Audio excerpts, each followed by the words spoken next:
Assalamualaikum warahmatullahi wabarakatuh.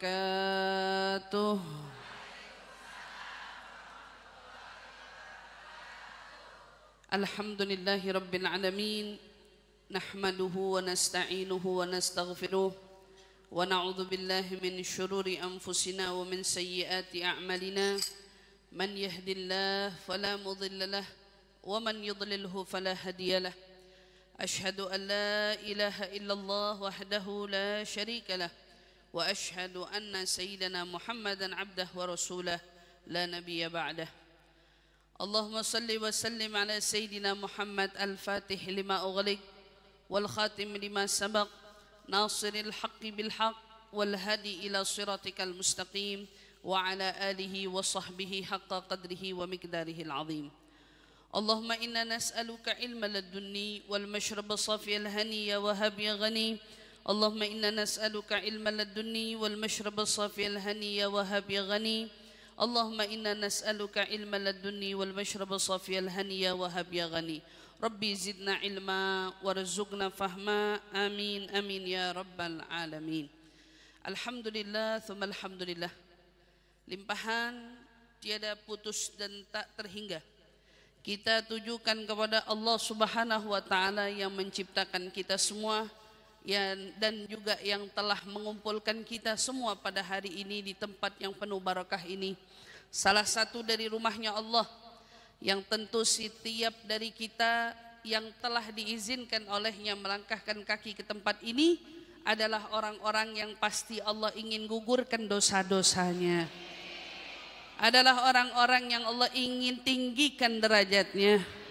Adalah orang-orang yang Allah akan sembuhkan sakit penyakitnya. Orang-orang yang tentunya ingin Allah ijabah setiap untayan doa-doanya. Inilah kita semua, insya Allah mudah-mudahan tidaklah kita kembali dari tempat ini semua, melainkan Allah telah merubah keadaan kita menjadi pribadi yang jauh lebih salihah, lebih berakhlakul karimah. InsyaAllah menjadi wanita-wanita yang dibanggakan Allah dan Rasulnya. InsyaAllah amin amin ya rabbal alamin. Terkhusus tak lupa kita doakan Ummi Syarifah Husnah Al-Idrus beserta segenap keluarga. Mudah-mudahan niat hajatnya yang begitu besar, yang begitu mulia, sehingga dapat mengumpulkan bersama-sama pimpinan dan juga serta seluruh jamaah Majelis Taklim se-Citra Raya. Insya Allah mudah-mudahan ini merupakan suatu sarana yang akan menyenangkan hati Rasulullah, yang akan menggembirakan hatinya Rasulullah. Dan tentu tidak ada yang lebih menyenangkan hati Rasulullah melainkan Rasulullah melihat umatnya bersatu padu, umatnya berkumpul menjadi satu, apalagi berkumpulnya dalam naungan ridha Allah Subhanahu wa taala. Dan inilah seperti perkumpulan kita pada hari ini, alhamdulillah. Mudah-mudahan Umi Husna dan beserta segenap ketua Majelis Taklim se-Citra Raya, insyaallah Allah panjangkan umurnya, Allah sehatkan badannya, Allah berkahi setiap kebaikan-kebaikannya. Mudah-mudahan apa yang sudah dikeluarkan untuk kebaikan ini Allah gantikan dengan pahala yang berlipat ganda. InsyaAllah amin amin ya rabbal alamin. Alhamdulillah alhamdulillah. Nikmat besar setelah nikmat Islam itu adalah nikmat ukhuwah, nikmat persaudaraan. Itu adalah nikmat besar setelah nikmat Islam. Sehingga inilah yang dikatakan oleh Nabi SAW dalam sebuah riwayatnya, barang siapa di antara kalian yang tidak peduli akan urusan saudara kalian, maka kalian bukan golongan saya, kata Nabi. Man lam yahtam bi amril muslimin falaysa minna, kata Nabi. Siapa yang mengaku dirinya muslim tapi tidak peduli urusan muslim lainnya, kata Nabi, dia bukan golongan saya. Nabi SAW begitu peduli terhadap ukhuwah, jalinan persaudaraan yang dibina oleh antara sesama di antara kita. Itu terbukti dan terlihat jelas pada saat Nabi SAW mengajak orang-orang untuk berhijrah dari kota Madinah dari kota Mekah menuju kota Madinah. Kita lihat di situ, Bu. Orang Mekah ini mau hijrah kagak punya tempat. Orang Mekah ini mau hijrah nggak punya rumah. Dan orang Mekah ini mau hijrah modal nekat. Betul apa enggak itu kira-kira? Kalau nabinya mah aman. Siapa yang nggak kepengen nyambut nabi? Nabinya mah aman, semua orang memang bersuka cita menyambut datangnya nabi. Seperti yang sama-sama kita ketahui. Bahwa saat Nabi hijrah dari kota Mekah menuju kota Madinah, orang Madinah itu bersuka cita di dalam penantian menanti kedatangan Nabi Muhammad Sallallahu alaihi wasallam. Mereka begitu menanti Nabi. Bahkan sampai semua orang yang punya rumah hari itu bersiap-siap barangkali Nabi bakal nginep di rumah mereka. Padahal kalau kita lihat-lihat kan ya, kalau kita mau bertamu ke satu daerah, enggak sedaerah dong yang menyambutnya. Tidak juga sedaerah yang bersiap-siap barangkali rumahnya mau disinggah. Betul apa enggak? Tapi berbeda kalau yang datang Nabi. Begitu Nabi yang mau datang, itu sekota Madinah bersiap siaga menyambut datangnya Nabi. Mereka berhari-hari menanti kehadiran Nabi. Semua yang punya rumah berandai-andai rumahnya menjadi rumah yang disinggahi sama Nabi. Subhanallah. Dan betul adanya, begitu Nabi sampai ibu-ibu semua di kota Madinah, Nabi ternyata ditarik-tarik ontaknya. Rasul mampir sini aja, Rasul mampir sini aja. Tapi ternyata Nabi berkata, biarkan onta ini langsung yang memilih rumah siapa yang akan kusinggahi. Karena kalau onta yang milih berarti udah dipilih sama Allah. Akhirnya Nabi jatuhin pilihannya ke onta. Sayang sekarang udah gak ada onta kan? Iya, kalau mobil tahu-tahu terserah nih mobil mau berhenti di mana bingung juga kan gitu ya. Nah, ini Nabi zaman dulu masih pakai onta. Ontanya dibilang terserah onta ini mau berhenti di mana, maka itu berarti sudah menjadi suratan dari Allah bahwa saya akan singgah di tempat tersebut. Subhanallah. Tiap orang yang rumahnya kelewatan sedih hatinya karena tahu berarti rumahnya tidak menjadi rumah yang akan disinggahi Nabi sana. Mereka bukannya sedih atas dasar apa, mereka sedih karena ternyata kesempatan mereka ingin mengalap berkah, ingin mendapatkan kebaikan dari seorang Nabi, tidak mereka dapatkan. Sampailah tiba waktunya, tepat ontaknya Nabi berhenti di depan rumah seorang sahabat yang bernama Abu Ayyub Al-Ansari. Berhenti di rumah sahabat Abu Ayyub Al-Ansari. Begitu ontak itu berhenti, maka sudah seolah mendapat jawabannya. Kalau Nabi berarti akan bermalam dan akan menetap di rumahnya selama sementara itu di tempatnya Abu Ayyub Al-Ansari. Ini Nabi, Bu. Begitu Nabi datang, begitu Nabi tiba, Nabi udah siap karena sahabat di sana sudah menanti kedatangan Nabi. Lalu bagaimana dengan kabarnya orang Muhajirin? Kabarnya orang Mekah yang lain? Orang-orang Mekah enggak semuanya nyambut pintu rumahnya, bayangan kita. Tapi ternyata yang ada apa? Pada saat orang-orang dari Mekah masuk ke kota Madinah, ternyata memang hatinya kaum Ansor begitu luar biasa penyayangnya, begitu luar biasa menyambutnya, sehingga mereka pun membiarkan apa yang terjadi. Semua yang datang dari kota Mekah, Bu, yang gak punya rumah, yang di Madinah punya 2 rumah, 1 rumahnya dikasih buat dia. Tuh bayangin. Yang tidak punya istri, bayangin. Bayangin, tar dulu saya belum lanjutin ini. Ya, yang tidak punya istri berarti istrinya ketinggalan, gak ikut karena belum Islam mungkin, atau memang dianya berada dalam titik membujang, atau mungkin duda, gak punya istri. Nyampe masuk di kota Madinah, apa yang terjadi? Yang punya istri 2, yang punya istri 3 dicerai untuk dinikahkan kepada sahabatnya itu. Kalau zaman sekarang gimana ya? Kok bisa Ustazah zaman dulu kayak gitu? Karena zaman dulu orientasi pernikahan bukan dasar cinta. Mereka itu butuh menikah karena butuh dinafkah. Mereka menikahnya asal berada dalam jaminan ada kepala rumah tangga gitu, ada suami dalam hidupnya. Jadi bukan orientasi cinta. Jadi ibu kalau bingung, kok bisa di zaman Nabi istri main diceraiin, dinikahin lagi sama itu. Mereka memang gak peduli ke situ, yang penting punya suami. Zaman dulu begitu, yang penting punya suami. Karena mereka merasa udah kalau udah punya suami udah aman hidupnya. Maka begitu sahabat yang ada di Madinah ini menyambut sahabatnya yang datang dari Mekah, gak punya istri, istrinya dikasih. Gak punya rumah, rumahnya diberi. Bahkan Bu bayangin, yang rumahnya cuma satu pun tapi punya 2 kamar, dibelah 2 di tembok, tuh kamar ambil buat kamu, ini kamar buat saya. Saya mau tanya, zaman sekarang punya gak sahabat yang model begitu? Ada gak sahabat yang begitu? Hah? Sahabat yang mana mereka bahkan tidak rela hidupnya bahagia kalau tidak melihat saudara lainnya bahagia. Kan gitu ya. Jadi tolak ukurnya bukan membahagiakan saudara melebihi kebahagiaannya, tapi dia nggak bisa bahagia kalau saudara lainnya nggak bahagia. Tidak bisa merasakan enak kalau saudara lainnya tidak merasakan enak. Masya Allah, ini syiar Islam. Ini adalah gambar wujud asli dari wajahnya Islam.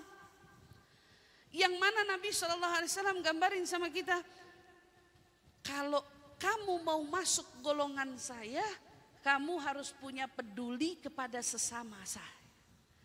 Punya peduli kepada sesama umat saya. Jadi ibu-ibu yang dirahmati Allah, ini bukan ultimatum biasa. Tapi ini adalah suatu teguran yang luar biasa. Karena Nabi lah orang yang paling nunjukin kepeduliannya kepada umat. Jadi kalau tadi saudara kita, MC kita, Airin bilang, tidak akan ada yang mengerti kita melebihi diri kita. Betul. Setelah Allah memahami kita, ada lagi gak yang ngerti kita? Ada. Sebelum diri kita yang ngerti kita, Nabi Muhammad Sallallahu Alaihi Wasallam jauh lebih mengerti kita ketimbang diri kita sendiri. Jadi kalau ditanya yang pertama ngertiin kita tuh siapa? Allah. Yang kedua ngertiin kita siapa? Rasulullah. Baru kalau mau ditanya siapa lagi yang paling ngerti diri kita? Kita sendiri. Kita sendiri. Yang paling ngerti sama diri kita. Tapi Rasulullah jauh lebih ngerti kita. Jauh lebih paham sama kita. Itulah yang Nabi lihat. Begitu Nabi memahami keadaan para sahabatnya. Idh kuntum a'daan fa'allafa baina qulubikum fa asbahtum bi ni'matihi ikhwana. Kan Allah nyinggung ya. Dulu itu di Madinah ada suku yang selalu berantem. Namanya suku Aus dan Khazraj. Itu berantem gak pernah akur. Pokoknya gak boleh ngelihat ribut. Gak boleh ketemu, ribut. Ributnya bukan kayak zaman kita, ributnya di sosial media. Bukan kayak di zaman kita, ributnya sindir-sindiran doang. Atau ributnya main ngomong di belakang, gak ada. Orang zaman dulu ributnya gak begitu. Ribut beneran Bu. Ini ribut antara suku. Lalu siapa yang mendamaikan mereka? Nabi Muhammad SAW. Karena gak ada yang lebih paham tentang umatnya melebihi Nabi Muhammad SAW. Itu sama Nabi dipersaudarakan. Kemudian dipersatukan. Aus sama Khazraj berurut-urut tahun gak pernah damai. Sama Nabi didamai. Karena Islam, mereka rela melunturkan semua kedengkian dalam hati demi persatuan dan untuk menyenangkan hati Nabi. Ibu tahu, Nabi yang paling ngerti sama kita, betul. Nabi yang paling tahu sama kita, betul. Nih salah satu contoh. Datang suatu kisah seorang sahabat, Kila. Ada riwayat yang menyatakan ini adalah kisahnya seorang sahabat yang bernama Sya'ban. Ada lagi yang berkisah ini adalah kisahnya seorang sahabat yang bernama Thauban. Dua-duanya saya pernah dengar dari beberapa ulama. Benarnya yang mana? Yang penting dia sahabat. Gitu aja. Ya. Mau namanya Sya'ban, mau namanya Thauban. Saya nggak tahu. Anggap aja dua-duanya. Anggap aja salah satunya. Yang penting anggap dia sahabat. Suatu ketika sahabat ini rajinnya bukan main, sholat subuh 5 waktu di masjid. Tidak pernah sekalipun dalam daftar dia setelah masuk Islam itu keskip sholat bareng sama Nabi, nggak pernah. Suatu ketika Bu, Nabi yang tahu betul sahabat ini gak bakal gampang ninggalin sholat kecuali atas dasar yang benar-benar darurat. Suatu subuh Nabi pandangin wajah sahabat, tiba-tiba Nabi dapati sahabat ini gak kelihatan. Lalu Nabi bertanya, sahabat yang lain belum tentu ngeh, tapi Nabi ngeh. Aina Thauban? Mana Thauban? Kenapa dia tidak kunjung datang juga? Sahabat bilang, nggak tahu ya Rasulullah. Mungkin sebentar lagi dia datang. Ibu tahu? Nabi nggak mulai sholatnya. Ditungguin sama Nabi, Ibu. Ternyata ditunggu beberapa menit. Tentu kan subuh ini waktunya nggak lama ya. Sebentar dia matahari udah mau terbit gitu. Kemudian Nabi nanya lagi, apakah dia sudah datang? Belum Rasul, sahabat bilang, belum datang. Nabi kemudian tanya, apa di antara kalian gak ada yang tahu dengan kabar saudara kalian itu? Sahabat yang satu bilang, Rasul, masalahnya rumah orang ini jauh banget. Jadi kami betul-betul gak ada yang benar-benar tahu tentang kabarnya dia. Kok tumben ini hari gak ada. Ditungguin sama Nabi. Udah makin dekat waktunya terbit. Akhirnya mau gak mau Nabi pun kemudian mengimami sholat subuh. Karena kalau terus dibiarin nunggu, akhirnya waktu subuhnya lewat. Bayangin Nabi rela nungguin sholat subuhnya. Demi satu sahabat ini Bu. Satu orang ini. Jika dia betul seorang Thauban, maka tentu kita tidak perlu lagi asing mendengar nama Thauban. Karena Thauban adalah sahabat yang tubuhnya pernah mengurus, wajahnya pernah pucat pasi karena rindunya kepada Nabi Muhammad SAW. Dia pernah gak bisa makan, gak tidur, gak bisa kumpul sama istrinya. Gara-gara tiap kali dia pulang nyampe rumah, dia langsung ngerasain kerinduan yang begitu mendalam kepada Nabi Muhammad SAW. Jika ini Thauban, setelah Nabi sholat, Nabi berkata kepada para sahabatnya, adakah di antara kalian yang tahu di mana rumahnya Thauban? Kata sahabat yang satunya, ana ya Rasulullah, saya tahu rumahnya dia. Yuk kita ke sana, jalan Bu. Nabi beserta dengan sahabat, tentu sahabat yang lain yang begitu antusias melihat Nabi ini kok tumben sampai sebegininya, sampai beliau itu rela mendatangi rumahnya. Padahal ini kan belum skip 2 kali 3 kali, tapi ini baru skip 1 kali. Tapi Nabi udah gelisah mikirin keadaan sahabat tersebut. Apa yang terjadi? Sahabat yang lain semua pada ikut jalan di belakang Nabi. Apa yang terjadi Bu? Saat jalan Nabi bertanya kepada sahabat itu, apakah ini jalan menuju rumahnya Thauban yang setiap hari dia jalani? Iya, ternyata Ibu tahu, jalan menuju rumahnya itu perjalanan dengan jalan kaki selama 3 jam lamanya. Tapi Ibu bisa bayangin 3 jam lamanya dia gak pernah skip sholat berjamaah 5 waktu bersama Nabi. Ya Allah, kadang-kadang kita mau ngaji aja yang dekat mana gitu. Kalau jauh-jauh dikit mikir gitu ya. Aduh, kita mah maunya yang dekat aja, kalau yang dekat, kalau yang jauh ngitung. Kalau yang jauh mikir, nih bayangin nih. Ini sahabat Nabi bilang sambil beliau berkata, Nabi berkata Bu, beliau meneteskan air matanya selaya berkata, inikah perjalanan yang selalu ditempuh oleh sahabatku ini setiap waktunya? Bayangin 3 jam pergi, 3 jam pulang Bu, jalan kaki. Pantes aja kata Nabi dia itu selalu berlama-lama di masjid karena gak mungkin bisa pulang pergi dengan mudah.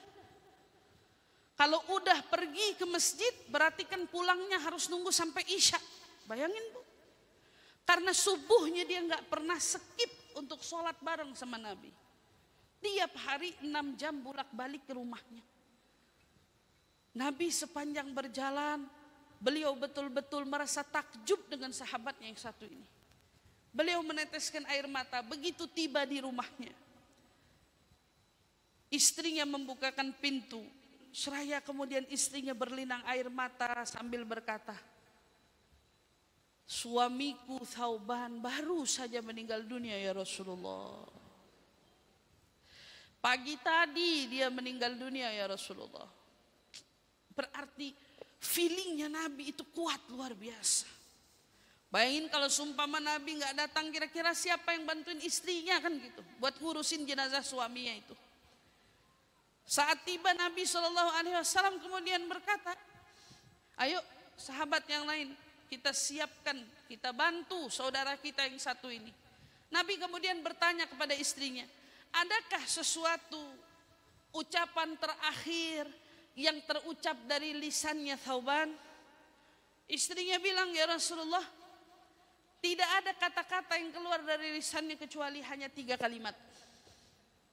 Tapi aku tidak paham maksudnya apa. Kalimatnya apa, Bu?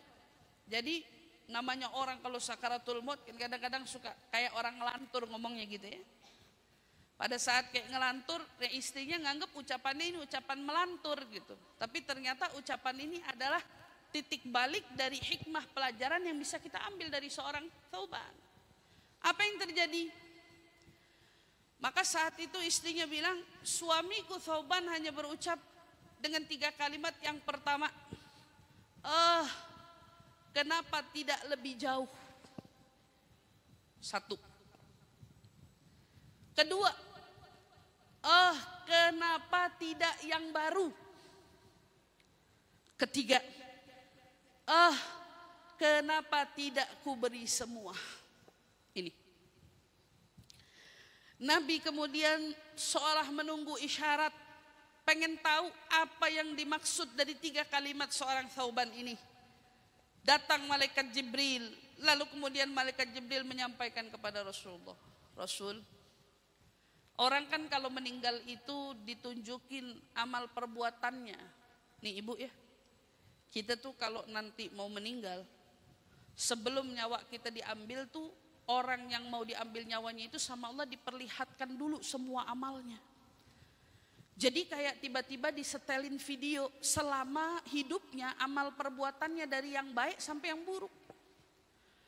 Seraya apa? Dari amal perbuatannya ini ingin dipertontonkan oleh Allah, 1, buah dari amal baiknya akan mengantarkan dia akan pahalanya nanti. Jadi begitu dia ngelihat amalnya, Allah kasih pahalanya. Lihat amalnya, Allah kasih pahalanya. Maka saat itu Thauban diperlihatkan amal perbuatannya. Di saat itu Thauban seolah menyesal, kenapa tidak lebih jauh?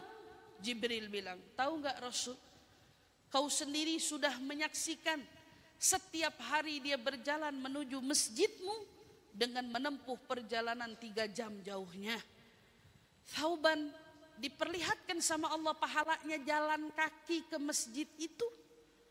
Dari saking indahnya pahala tersebut, Thauban berkata, kenapa tidak lebih jauh? Andai harus kutempuh perjalanan itu lebih jauh, akan kutempuh. Ibu bayangin, andai harus kutempuh perjalanan itu lebih jauh, akan kutempuh. Kita rasanya malu kalau kita ternyata level menuntut ilmu, ini sholat 5 waktu loh. Level menuntut ilmu yang terkadang datangnya sebulan sekali, 2 minggu sekali, atau barangkali seminggu sekali, yang sudah tidak lagi ditempuh dengan kaki bahkan. Tetapi kita masih mengeluh, jauh, letih, males, gak punya waktu. Bagaimana keadaan yang terjadi pada Thauban saat Allah tunjukkan pahalanya? Ini pahala jalan kakimu selama ini ke masjid, kuberikan ganjarannya ini. Thauban begitu melihat, dia berkata, andai jalan kakiku lebih jauh, pasti yang akan kudapat lebih dari itu. Penyesalan pertama. Ini nyesel padahal udah jalan. Kira-kira betapa menyesalnya orang yang waktu dalam hidupnya nggak pernah jalan kebaikan. Ya kan gitu. Begitu Allah pertunjukkan, nih amalmu selama di dunia, ternyata dicari mana amalnya, amal kebaikannya sedikit sekali. Bahkan durasi waktu dalam dia tempuh untuk menuntut kebaikan, banyak yang sudah lebih dia perhitungkan. Wah, kalau kesini jauh banget, kita mah yang kesini aja yang deket. Bayangin, belum Allah hitung dia udah lebih dulu ngitung. Kata Allah, ya berarti nanti waktu mau dikasih pahala Allah ngitung dulu. Ini dia jalannya kilometernya dikit, kasih yang dikit kata Allah bilang. Subhanallah. Tapi tidak demikian untuk Thauban ya.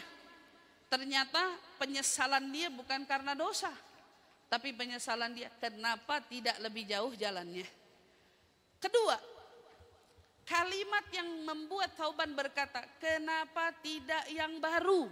Nah, itu kan tadi kan, kenapa tidak yang baru? Ternyata Thauban itu diperlihatkan amalnya. Pada saat datang musim dingin mencekam saat itu di kota Madinah. Dingin banget bu. Ya. Kota Madinah kalau sudah masuk musim dingin luar biasa dinginnya. Ya, sangat dingin sampai ke tulang. Suatu ketika mau pergi ke masjid, berarti kan keluarnya malam-malam. Ya. Dia pun kemudian punya baju baru. Kalau kita bilang punya sweater. Dipakailah sama dia yang baru di dalam. Yang lama di luar. Karena menurut dia nanti kalau sampai di masjid, yang lama saya lepas. Jadi kan yang dipakai di masjid yang baru gitu ya. Ternyata pada saat dia berjalan menuju masjid, berarti kan dia pakai baju 2 lapis. Dia temukan ada orang yang sedang kedinginan sejadi-jadinya di jalanan. Ada orang yang lagi sedang menggigil-gigilnya di jalanan.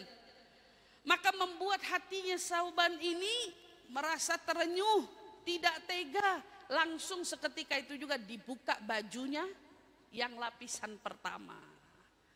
Dipakein kepada orang yang sedang gemetaran ini.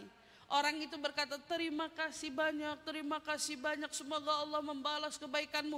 Bayangin bu, orang sudah hampir mati dikasih baju dingin kan kayaknya dia girang banget gitu ya. Di pinggir jalan, kenal enggak, tahu enggak, tapi memang sudah jiwanya peduli, jiwanya betul-betul penuh dengan kasih sayang. Dibuka bu bajunya, langsung dipakein. Kemudian dia bilang, sudah lebih baik. Dilanjutin perjalanannya ke masjid, dianya lupa habis dia lakuin itu. Tetapi ternyata sebelum waktu ajalnya tiba, Allah perlihatkan pahalanya gara-gara dia kasih baju dingin. Kepada siapa? Kepada saudaranya yang sedang kedinginan itu. Masya Allah. Nah ini kan sama seperti kalian yang hari ini sedang aksi Palestina. Yang sedang mau bantu saudara-saudara kita di sana. Yang pengen kita tolong, bentuk apapun yang bisa kita support mereka. Di antaranya mungkin ada dari uang kita yang bukan hanya disalurkan dalam bentuk berupa makanan. Tetapi tentu harapan saat datangnya musim dingin bisa membantu mereka untuk tidak merasa kedinginan. Itu kan yang paling penting gitu ya. Nih bantuan-bantuan kita yang kita kasih. Itu terjadi nih sama sahabat ini. Waktu dia lihat pahala itu ternyata Allah kasih dia ganjaran yang begitu besar. Sampai bikin dia bilang, kenapa bukan baju baruku yang kuberi? Kenapa harus baju yang lama? Padahal kan dia itu cuma refleks. Dia itu gak sengaja. Karena memang sudah pakai yang baru di dalam, yang lama di luar. Tapi ternyata hal itu pun membuat dia menyesal. Kenapa tidak kuberi baju baruku? Tapi justru yang kuberi adalah baju lamaku. Tuh bu, bayangin sekecil itu Allah nilai. Bentuk usaha kita dalam kepedulian Allah nilai. Dan di sana ada ganjaran pahala. Makanya Nabi Muhammad itu amal yang paling terlihat dari dirinya adalah pedulinya kepada umat. Pedulinya kepada orang-orang yang membutuhkan.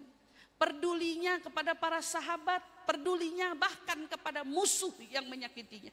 Luar biasa. Peduli, Bu. Ini apa yang terjadi? Kenapa tidak yang baru? Ini penyesalan dia. Yang ketiga, apa ucapannya? Kenapa tidak semua? Gitu kan? Dikasih tahu lagi sama malaikat Jibril. Jadi Rasul, Allah pun kemudian memperlihatkan pahala demi pahala lainnya. Di antara yang membuat dia menyesal adalah pada saat suatu malam, tatkala dia pulang dari masjid menuju rumahnya, gitu ya, dia membawa satu potong roti, sepotong roti. Dia lihat di sana ada orang yang betul-betul kelaparan, sedang mengiba minta dikasih makan. Karena dia punya tanggungan keluarga, dia nggak bisa kasih rotinya semua. Dia belah menjadi 2 roti tersebut, diberikan separuh kepada orang yang membutuhkan, separuh dibawa pulang ke rumahnya. Ternyata pahala itu diperlihatkan sama Allah. Dilihat ini, membuat dia merasa terkejut akan balasan yang Allah berikan. Cuman sepotong roti yang dibelah 2 ternyata mendatangkan pahala besar di sisi Allah. Ibu kebayang gak? Dari apa yang sudah ibu keluarkan untuk saudara-saudara kita di Palestina sana, berapa uang yang kita keluarkan akan menjadi berapa lembar roti yang akan disantap oleh saudara-saudara kita di sana. Setidaknya roti kita bisa mengganjal mereka, walau tidak membuat mereka kenyang. Tetapi setidaknya di sana ada ganjaran yang tentu akan Allah berikan kepada kita. Lihat, separuh roti dibelah, diberikan kepada yang membutuhkan, ternyata dilihat pahalanya oleh Thauban. Dia terkejut melihat pahalanya yang begitu besar, balasan yang akan Allah berikan dari sebelah roti yang dia sedekahkan. Dia berkata, kenapa tidak semuanya aku berikan? Penyesalannya, andai semua aku berikan, tentu yang akan Allah balas kepadaku juga tentu akan jauh lebih banyak lagi. Ya Allah, Rasulullah melihat penyesalan sahabatnya ini yang beliau sampaikan kepada kita dari apa yang Jibril sampaikan. Inilah menjadi pelajaran paling berharga. Orang sekelas sahabat Nabi punya penyesalan. Lalu kira-kira gimana seperti kita-kita ini yang bisa terbilang masih jauh dari kesempurnaan taat, masih jauh dari kesempurnaan kebaikan. Apakah kita tidak takut kalau nanti di akhirat kita jauh lebih banyak penyesalan? Apa kita nggak takut kalau nanti kita di akhirat lebih banyak merasa kenapa dulu saya tidak lebih giat di dalam mengejar ketaatan? Sebagaimana yang terjadi pada mereka, orang-orang yang sudah lebih dulu berpulang, bahkan sekelas sahabat pun punya penyesalan. Lantas bagaimana dengan kita semua? Maka di balik itu, lihatlah bagaimana kepedulian Nabi kepada sahabatnya. Ini baru salah satu dari sahabatnya. Lalu gimana coba kita lihat kepedulian Nabi selanjutnya oleh sahabatnya yang bukan tentang sahabat yang rajin, tapi bahkan kepada sahabat yang gak dipandang oleh orang-orang sekitarnya. Dulu Bu, bahkan mungkin bukan dulu aja, dari dulu orang itu kalau tidak bernasab atau alias tidak punya asal usul yang jelas, itu kan pasti akan dipandang sebelah mata, betul apa enggak? Ya, dari dulu, bahkan di zaman Nabi juga pernah begitu. Jadi ada seorang sahabat Nabi yang dikenal nggak bernasab, nasabnya nggak ketahuan, tidak tahu dari suku mana, tidak tahu dari keluarga mana, tidak tahu dari asal muasal mana, nggak ada orang yang peduli kecuali Nabi. Tidak ada yang peduli kecuali Nabi. Ibu bayangin, Nabi punya sahabat yang menjadi perhatiannya. Jadi kita kalau ngebayangin pedulinya Nabi sama sahabat kan jadi tolak ukur Nabi nanti peduli juga nggak ya sama kita. Nabi nanti akan perhatian juga nggak ya sama kita. Tapi dilihat nih Bu, kerjaan sahabat yang diperduliin Nabi ini setiap hari dari gunung datang ke rumah Nabi bawain hadiah buat Nabi. Rasul, nih hadiah hari ini buat kamu. Rasulullah senyum. Hadiahnya nggak seberapa Bu, entar dia bawa anggur, entar dia bawa lagi kurma, yang jumlahnya bukan kiloan, jumlahnya mungkin berapa butir aja, tapi tiap hari datengin Nabi nggak pernah tangan kosong, nggak pernah tangan kosong. Orang nggak ada yang anggap, walau dia nggak dianggap, kerjaannya tiap hari di pasar jualan. Sampai Nabi itu kalau ke pasar pasti nyariin dia. Mana tuh si Julaibib? Jadi nama sahabatnya Julaibib. Mana tuh si Julaibib? Nabi setiap ke pasar nyari mana Julaibib. Dilihat Julaibib lagi dagang. Julaibib dari kejauhan sedang jualan. Orang-orang bilang Julaibib itu kerdil, pendek, tubuhnya tidak sempurna layaknya orang-orang pada umumnya. Ditambah maaf kulitnya dekil. Maklum dia bukan orang yang punya, dia bukan orang berada, dia terbiasa tidur di tanah, dia terbiasa makan ala kadarnya. Maka kalau terlihat tubuhnya dekil, mungkin juga terlihat sedikit dikucilkan oleh orang-orang, mungkin terkesan itu lumrah. Tapi apa yang terjadi? Nabi tidak pernah memperlakukan itu kepada siapapun yang ada dalam hidupnya. Ini kan pelajaran bagi kita. Apa yang dilakuin sama Nabi? Tiap kali Nabi datang ke pasar, gak pernah Nabi gak peluk Julaibib. Ibu bisa kebayang gak orang dipeluk sama Nabi? Yang dipeluk sama Nabi orang biasa. Yang dipeluk sama Nabi orang yang mungkin terlihat kecil di mata orang, tetapi tidak kecil di mata Allah dan Rasulnya. Dipeluk sama Nabi sampai satu kali Nabi pernah bercanda, siapa yang mau jual budakku ini? Adakah yang mau beli budakku ini? Padahal dia bukan budak. Nabi gendong badannya dari belakang. Siapa yang mau beli budakku ini? Ada nggak yang mau beli budakku ini? Julaibib ngomong dengan suara lembutnya, ya Rasulullah, kalaupun kau menjual aku, tak akan ada orang yang membeliku, wahai Rasul. Gak akan ada orang yang beli saya. Gak bakalan ada orang yang mau keluarin uangnya buat beli saya aja, gak bakal, kata dia bilang. Karena aku tidak berharga bagi mereka, wahai Rasul. Tapi lihat jawaban Nabi Muhammad, tapi kamu berharga untukku Julaibib. Kalau Nabi yang bilang berharga, bagaimana itu rasanya? Tapi engkau berharga bagiku, wahai Julaibib. Julaibib dapat statement dari Nabi kalau dia berharga di sisi Nabi. Beruntung sekali engkau, wahai Julaibib. Sampai datang waktu Nabi setiap hari ketemu Julaibib, nanya, Julaibib kamu mau nikah apa enggak? Dijual jadi budak aja saya enggak laku. Ya, dijual jadi budak aja saya nggak laku, Rasul apalagi nikah. Kira-kira siapa orang? Saya mah kalau ditanya mau nikah mau aja, tapi yang mau sama saya siapa? Nabi senyum. Ya. Besok ketemu nanya lagi Nabi, mau nikah nggak Julaibib? Ah Rasul, jangan ngasih harapan-harapan ah. Kata Julaibib bilang, saya mah kalau ditanya mau aja, ada nggak yang mau sama saya? Kata Julaibib. Rasulullah cuma senyum. Besok ketemu lagi, ditanya lagi sama Nabi, mau nikah nggak? Ya Rasul, kalau ditanya mau nikah mah mau, tapi yang mau sama saya siapa? Saya ini kan bukan orang yang punya harga.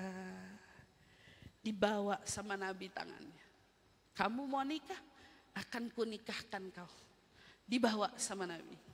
Datang ke rumah salah seorang sahabat yang dikenal punya anak gadis yang solehah, yang cantik. Julaibib datang ikut sama Nabi, dilihat aja kagak sama orang.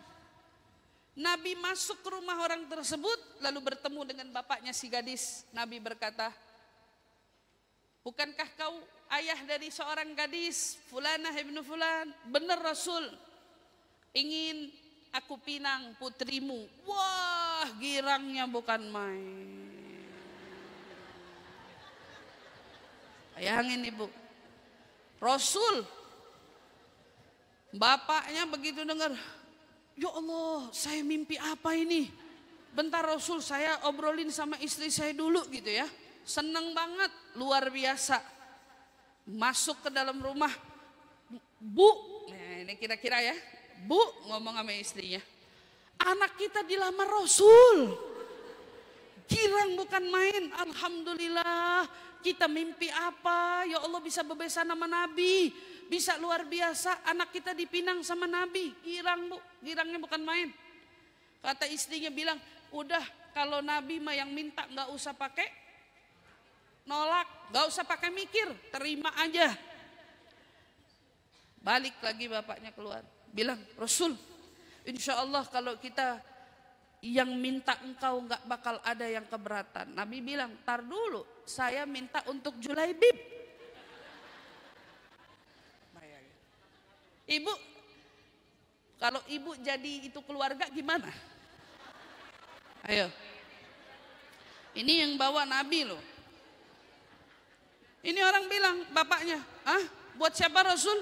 Julaibib. Ini orangnya ke saya bawa. Dilihat sama dia. Sebentar ya Rasul, saya obrolin dulu sama istri saya gitu. Masuk lagi ke dalam ngomong sama istrinya. Ternyata anak kita dipinang bukan buat Nabi, buat Julaibib. Siapa yang gak kenal Julaibib? Tidak bernasab, tidak bersuku. Orang semua memandangnya dengan sebelah mata. Tidak ada orang yang menganggap dia berharga, melainkan Nabi Muhammad. Kata istrinya bilang, Pak, eman banget anak kita secantik ini, sesolehah ini, masa dapatnya Julaibib? Enggak mau, saya enggak mau kasih anak saya buat Julaibib. Kalau gitu kita tolak nih Nabi. Ya tolak, orang bukan buat Nabi. Tiba-tiba anak gadisnya dari dalam biliknya berkata, Ayah, Ibu, yang memintaku siapa? Julaibib. Bukan.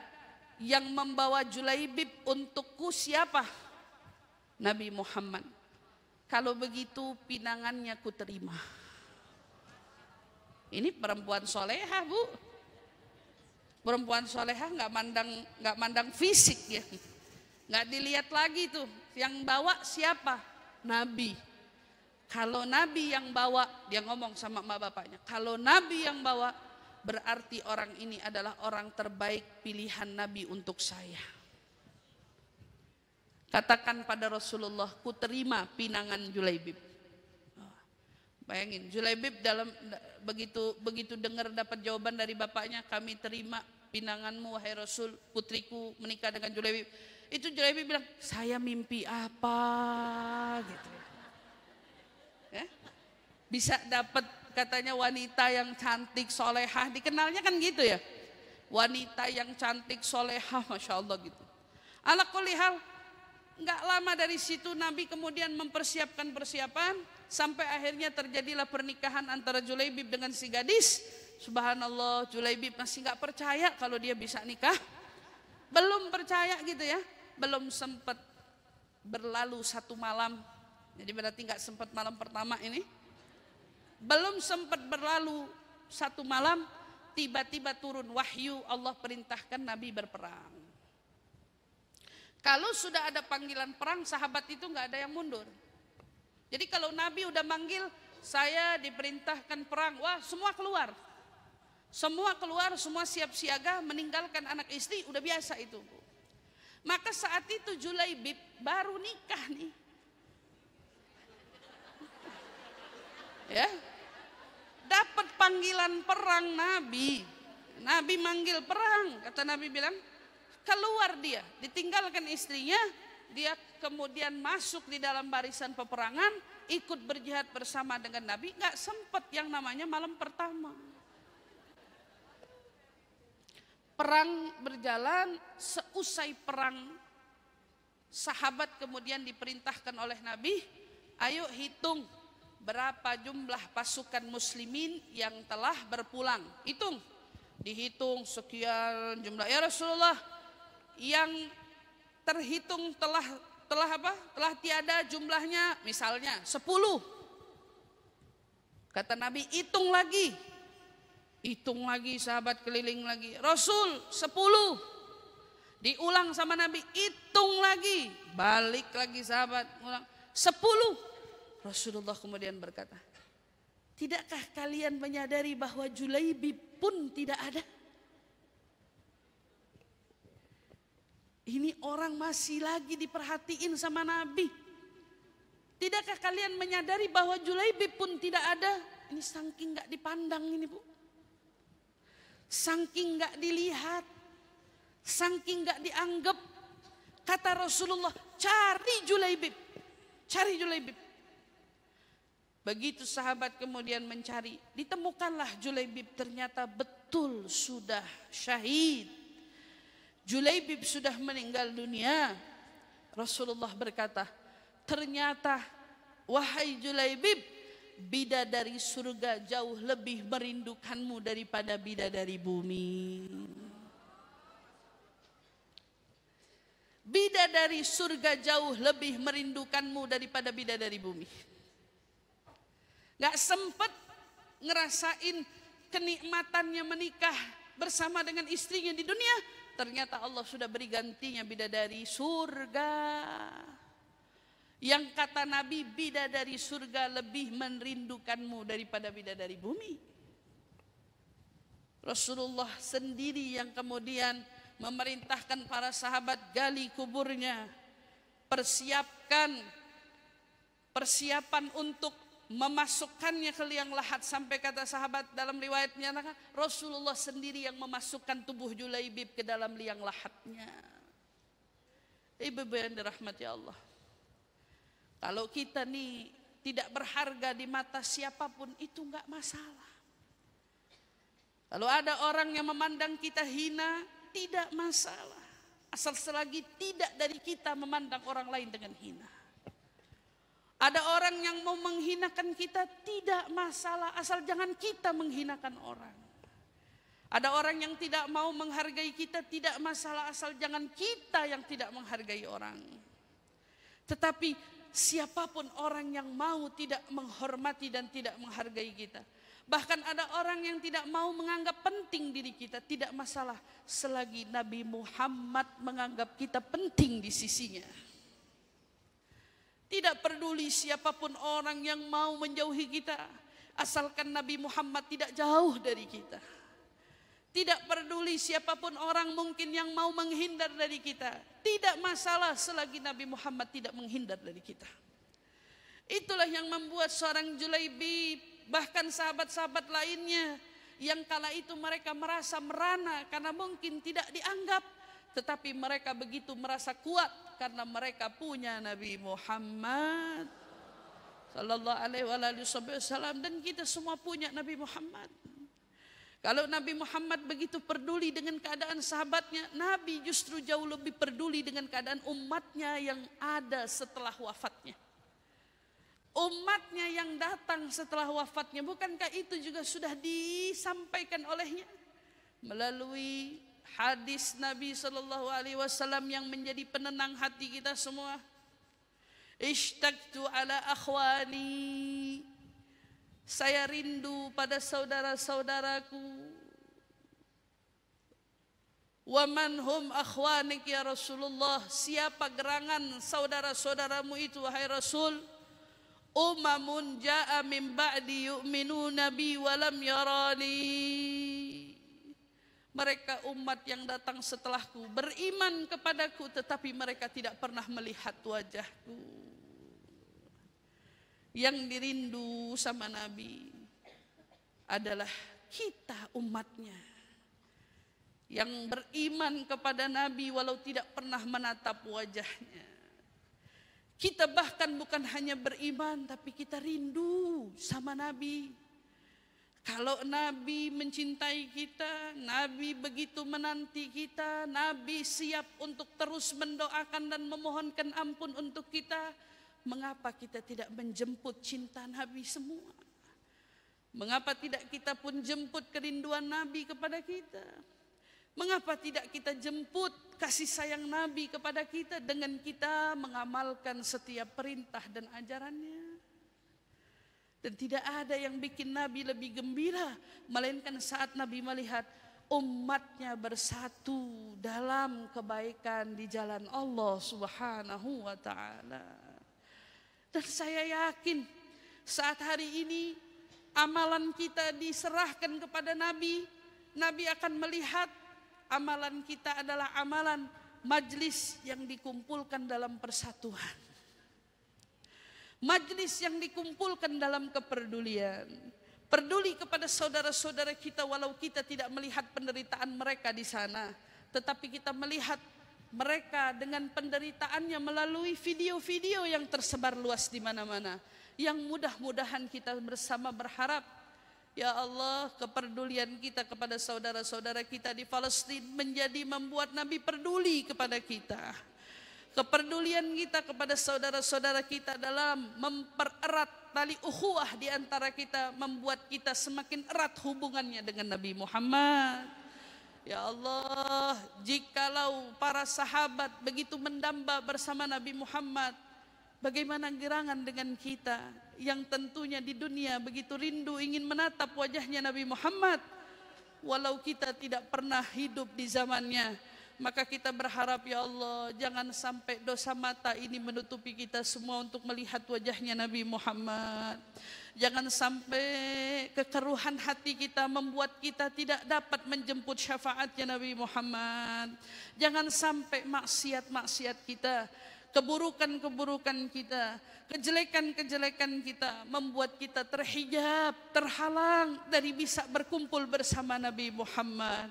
Ya Allah, bila para sahabat begitu mendamba ingin ada di surga yang dihadiri Nabi Muhammad, ya Allah, bagaimana gerangan dengan kita semua yang mengaku umatnya, yang mengaku juga cinta kepada nabinya. Kami pun juga ingin dikumpulkan di surga bersama Nabi Muhammad, ingin dimasukkan ke dalam surga bersama Nabi Muhammad, ingin dikumpulkan di surga yang dihadiri oleh Nabi Muhammad. Maka ya Allah, jangan lihat kotornya hati kami, ya Allah, jangan lihat kotornya mata kami, ya Allah, jangan lihat kotornya perbuatan-perbuatan kami. Namun ya Allah, lihat kami sampai di sini hari ini, lihat kami datang di tempat ini hari ini, lihat kami semua datang dengan penuh kepedulian dengan umatmu hari ini. Lihat agar kami pantas masuk surga bersama Nabi Muhammad.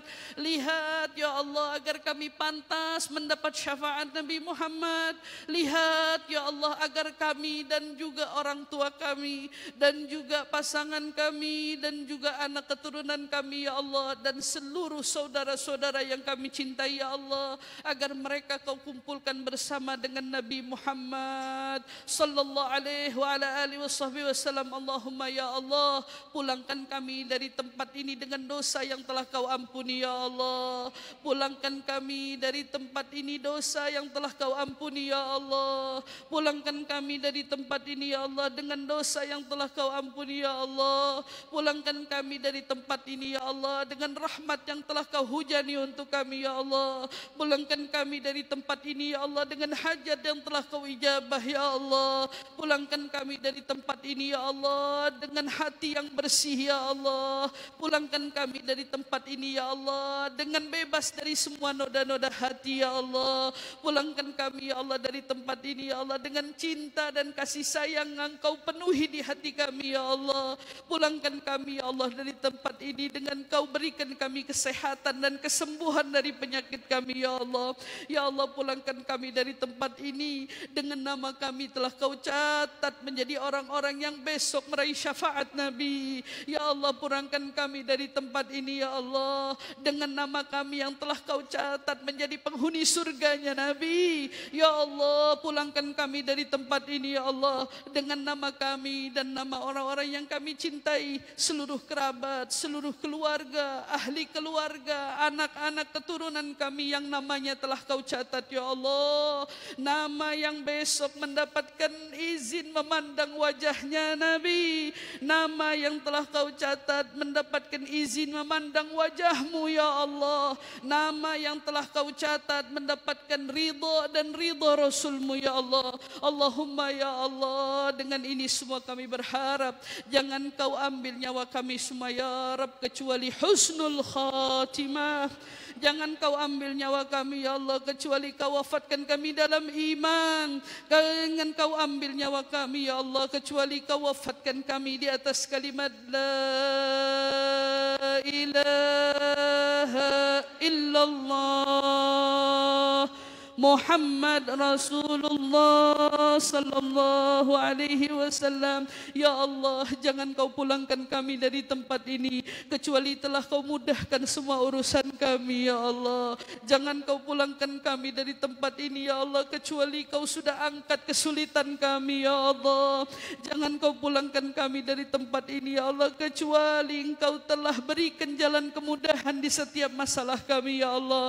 Ya Allah, kami beriman kepada-Mu, kami beriman kepada semua takdir-Mu, kami beriman kepada semua ketetapan-Mu ya Allah. Kami beriman kepada Nabi Muhammad ya Allah. Kami beriman kepada kitab Al-Quran ya Allah. Kami beriman kepada semua yang Kau wajibkan kami imani ya Allah. Maka terimalah iman ini ya Allah. Terimalah iman ini ya Allah. Terimalah iman ini ya Allah. Ya Allah, sebagaimana Kau tuntun kami dengan hidayah-Mu hingga hari ini, maka ya Allah tuntun dan bimbing kami selalu meraih hidayah-Mu sampai akhir hayat nanti. Rabbana la tuzigh qulubana ba'da idh hadaitana wa hab lana ya Rabb min ladunka rahmatan innaka antal wahhab.